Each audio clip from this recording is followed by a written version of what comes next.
Hello friend, आज की जो कहानी है वो एक सच्चे प्यार करने वाले की कहानी है।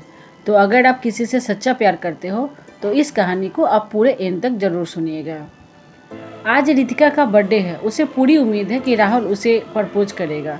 राहुल ने रितिका को वादा किया था कि उसके बर्थडे के दिन उसे एक हीरे की अंगूठी देकर वो उसे प्रपोज करेगा।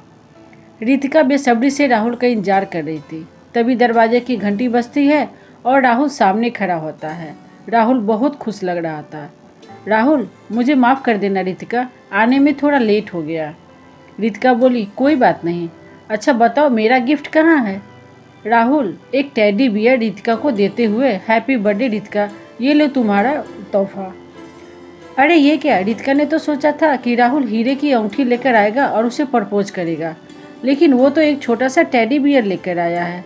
रितिका को मन ही मन बहुत गुस्सा आया और उसने बिना कुछ कहे और बिना सोचे टेडी बियर को उठाकर घर की खिड़की से बाहर फेंक दिया। रितिका गुस्से में लाल खड़ी थी। तभी राहुल दौड़कर नीचे जाता है। 200 सीढ़ियाँ नीचे उतरकर वो टेडी बियर लाने सड़क के बीचों बीच पड़ा था। जैसे ही वो टेडी बियर उठाने के लिए झुका, कहीं से एक ट्रक आकर राहुल को कुचल देता है। राहुल को फौरन हॉस्पिटल ले जाया गया तो उसने रास्ते में ही मौत हो गई। रितिका हॉस्पिटल पहुंची तो बहुत रो रही थी। राहुल के शव के पास ही वो टेडी बियर भी पड़ा था। रितिका उसे अपने सीने से लगाकर बहुत रोती बिलखती है। तभी रितिका को टेडी बियर पर एक बटन दिखता है। जैसे ही वो बटन को दबाती है, उस टेडी बियर में से राहुल की आवाज़ आती है, रितिका, क्या तुम मुझसे शादी करोगे? तभी टेडी बियर के ऊपर का हिस्सा खुलता है और उसमें से हीरे की अंगूठी निकलती है। और रितिका को अपने आप पर बहुत ही ज़्यादा गुस्सा आ रहा था।